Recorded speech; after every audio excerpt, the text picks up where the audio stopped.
bienvenue dans le débrief du deuxième prime de Danse avec les stars saison 15.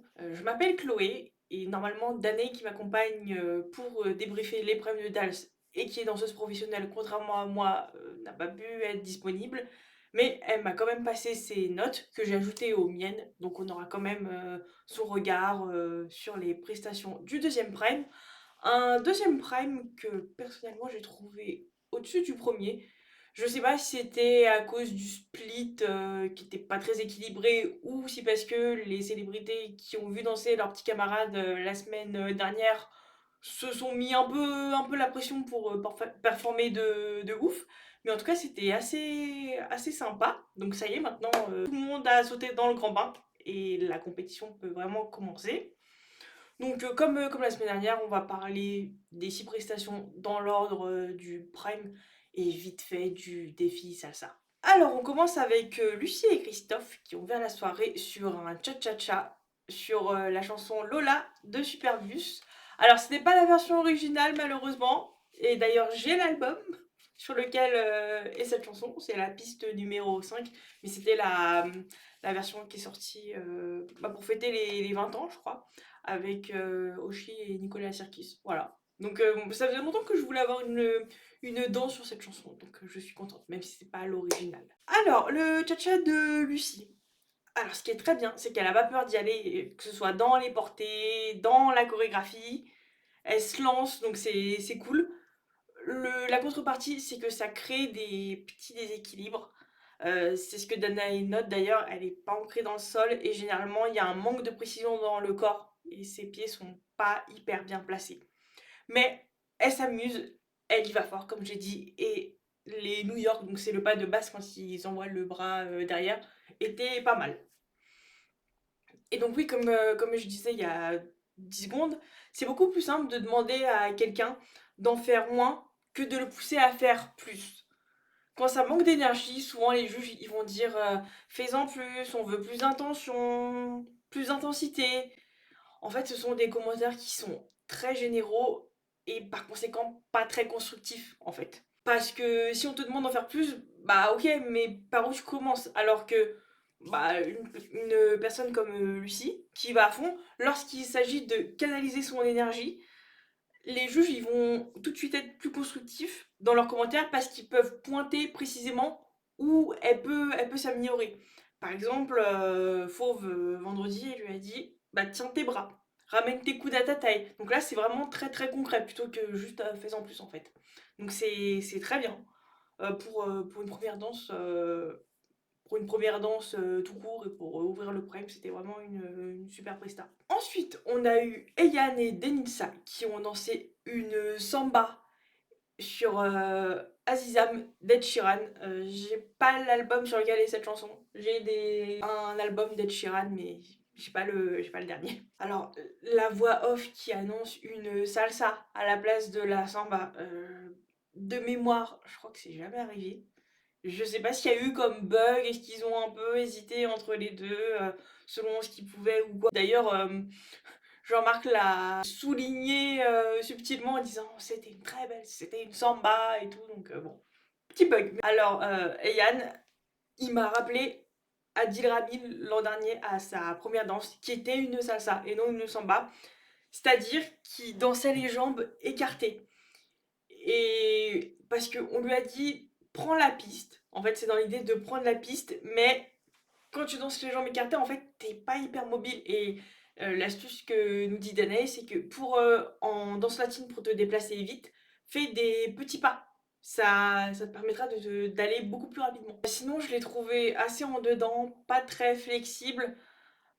Danae, elle trouve que son bounce, ses tentatives de bounce, était très mécanique. Bon, techniquement c'était compliqué en gros, mais on voit qu'il a travaillé, qu'il essaie d'appliquer la technique. Mais sur ce style-là, en tout cas, il ne semble pas un premier moment, c'est trop compliqué quoi. Mais bon. Mais bonne interprétation et bonne énergie. En tout cas, il s'amusait et c'était communicatif. Et d'ailleurs, par rapport à la chorégraphie, Denisa le gardait près de lui. En fait, il n'y avait pas beaucoup de moments où il était tout seul. Et c'est smart parce que au moins pour pas qu'il soit perdu avec ses bras ou dans l'espace, et ben quand t'as ta partenaire près de toi, peut-être que même inconsciemment, t'es plus rassuré. Donc bon, j'avais juste, je m'étais fait cette réflexion, pendant la prestation. Et oui, d'ailleurs, Fauve dit qu'il danse pour le moment en un bloc et en fait, il faut délier tout ça, quoi. Mais dans la samba, en tout cas, c'est vraiment pas simple, quoi. Pour les débutants, la samba en une semaine, c'est pouf, compliqué. Ensuite, on passe à Emma et Dorian qui ont lancé un cha-cha-cha.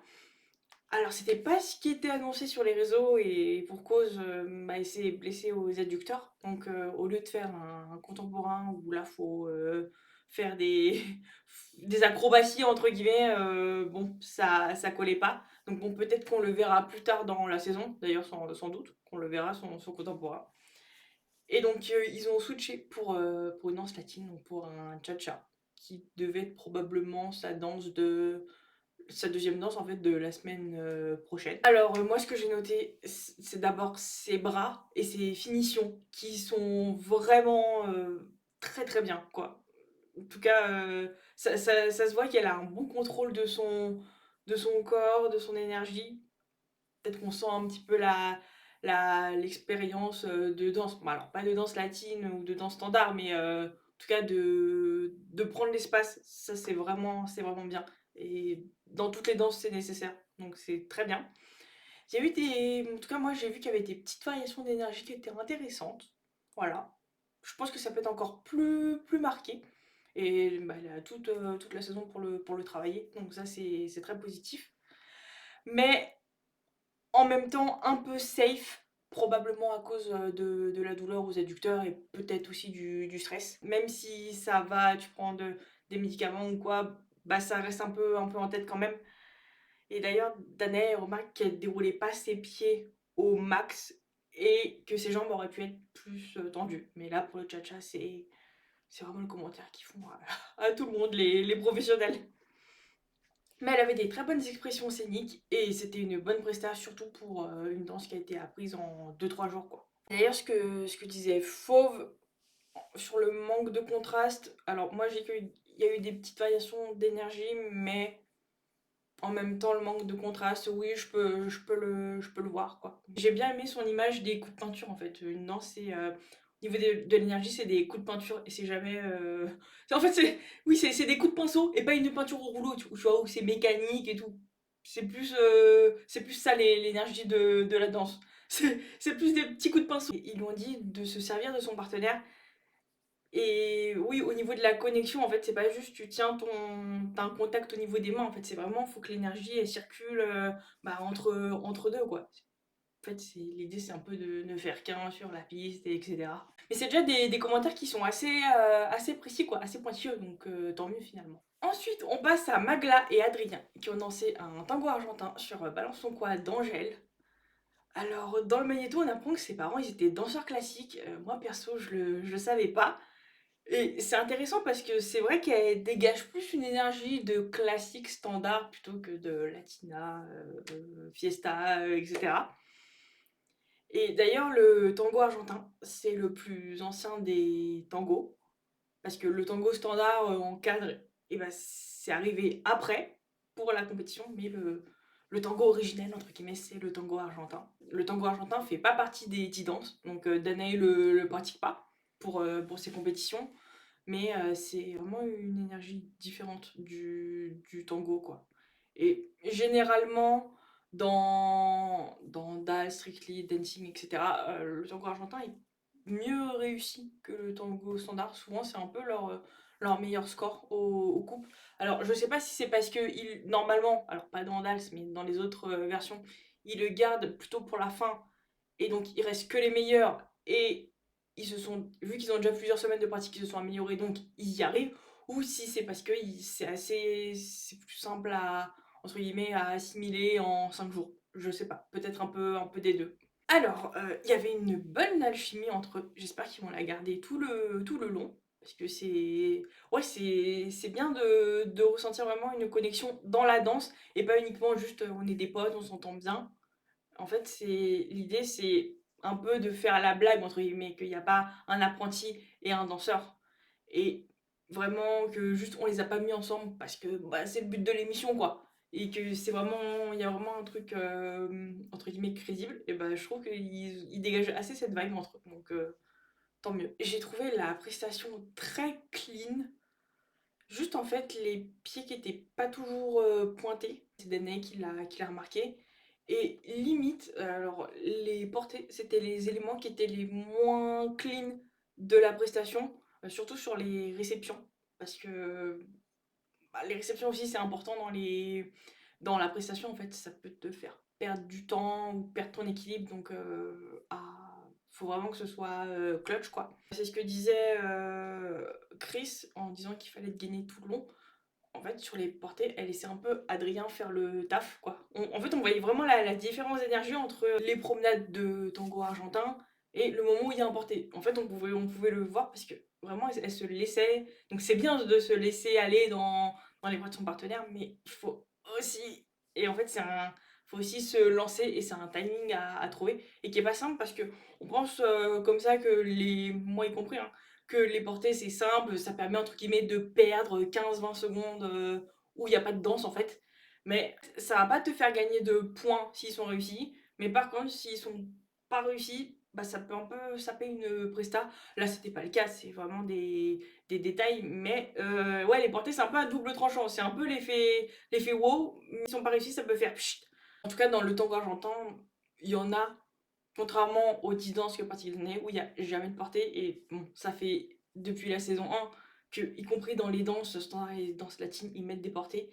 Ce qui n'est pas le cas dans Strictly et dans Dancing. Parce que dans Dancing, les danses sont courtes et dans Strictly, parce qu'ils sont plus à cheval sur les règles de la compétition. Bonne première prestation, mais hâte de l'avoir maintenant sur les danses un peu plus swingées, sur les danses latines, type salsa, rumba. Je sais pas ce qu'elle va donner. Mais en tout cas, je pense que sur les danses standards et sur le contemporain, elle sera très, très solide, je pense. Et j'avais un peu peur parce que sur les réseaux sociaux, elle disait soyez indulgent avec moi, j'ai jamais dansé avant. Et je me disais oh là là, ça va pas être terrible. Mais en fait, pas du tout, quoi. C'était très bien. Mais bon, je pense que vu qu'elle a pas dansé qu'elle a jamais dansé pour le coup, pourrait y avoir des prestations qui sont très bien et des prestations qui sont moins bien. Donc l'idée, ça sera au moins chaque semaine de voir que même si c'est pas sa danse de prédilection, elle aura progressé dans certains domaines. Elle sera valorisée si sa courbe de progression est linéaire, quoi. Avant-dernier couple, Philippe et Katrina, qui ont dansé un tango sur la Saint-Symphonie de Mozart, l'opéra rock, et j'ai le Blu-ray. Et d'ailleurs, je crois qu'il revient l'année prochaine. Alors, le tango de Philippe et Katrina, le début était intéressant, mais l'énergie s'est perdue au fil de la choré. Il y avait beaucoup un manque de variation d'énergie. Il faut plus de travail de pied pour que ça fasse moins marcher. Ce qui était pas trop le cas au début. Au début, ça va, c'était assez. Les pas étaient assez marqués, mais après, très vite, en fait, c'était plus de.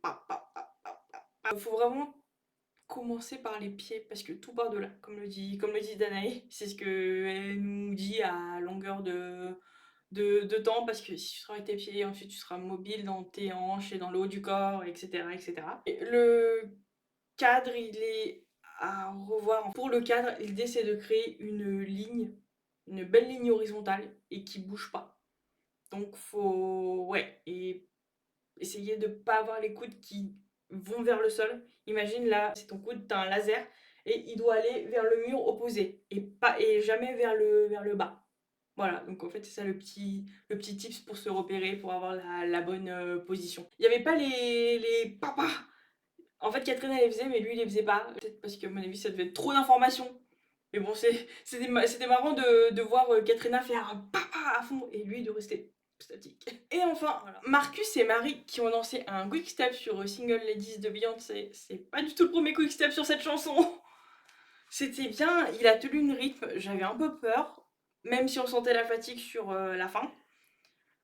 Sur les passages où il était tout seul, vraiment, c'était son parquet, sa scène, c'était super. Mais le jeu, c'est de danser avec sa partenaire. D'ailleurs, j'avais pas capté qu'il y avait une aussi grande différence de gabarit. Bon, Marie, elle a l'habitude parce qu'elle a dansé avec Artus. Mais là, waouh, que ce soit la différence de taille ou de gabarit, je m'attendais pas à ce que ce soit aussi énorme en vrai. Mais c'est bien, c'est original, quoi. Un peu comme Florent avec Elsa l'an dernier. C'est vrai qu'il a perdu le cadre à un moment et Jean-Marc l'a a pas manqué de le souligner. Son cadre, il était un peu bas selon Danae, mais quand il se promène, il est pas comme ça, donc c'est bien parce que dans le quick-step, ça va très, très vite, et tu peux vite, être dans une machine à laver, quoi. Donc il bougeait pas tant. Aussi, il a perdu le body contact avec sa partenaire à un moment, ce qui est dans standard, en fait, il faut vraiment être, collé entre guillemets «d'ici» jusqu'à la hanche.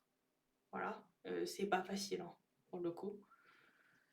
Faut être vraiment synchro dans le timing. Mais bon, la perte de body contact était pas non plus dramatique, quoi. Au moins, ça donne un axe d'amélioration pour les prochaines dans standard qui vont effectuer. Et sinon, bah, beaucoup de joie de vivre et excellente énergie sur scène, quoi. Donc à garder. En tout cas, je sais pas, mais il avait pas du tout l'air stressé. Donc c'est vraiment chouette, quoi. Et c'est quand nous à la télé, quand les personnes, enfin quand les danseurs sont relax, détendus et tout, et bah on ressent vachement plus leur bonne énergie que quand ils sont stressés. Quand ils sont stressés aussi, on sent le stress avec nous. En fait, la télé, c'est à la fois ça casse l'énergie, mais c'est aussi un miroir grossissant. On n'a pas le même point de vue que les juges ou que les spectateurs dans la salle, mais c'est aussi intéressant, quoi. Même si forcément, je pense qu'on rate des choses. Mais ouais. En tout cas, là, sur le Quick Step, ça devait être assez sympa à voir en vrai et à la télé. Et voilà, on a passé en revue les 6 prestations du Prime 2. Alors, vite fait, le défi salsa. Le top 3 était assez évident. Et l'ordre aussi. Donc, Marcus en 1, Emma en 2. Là, c'était évident. Ensuite, pour le troisième, j'aurais mis Lucie aussi. Voilà.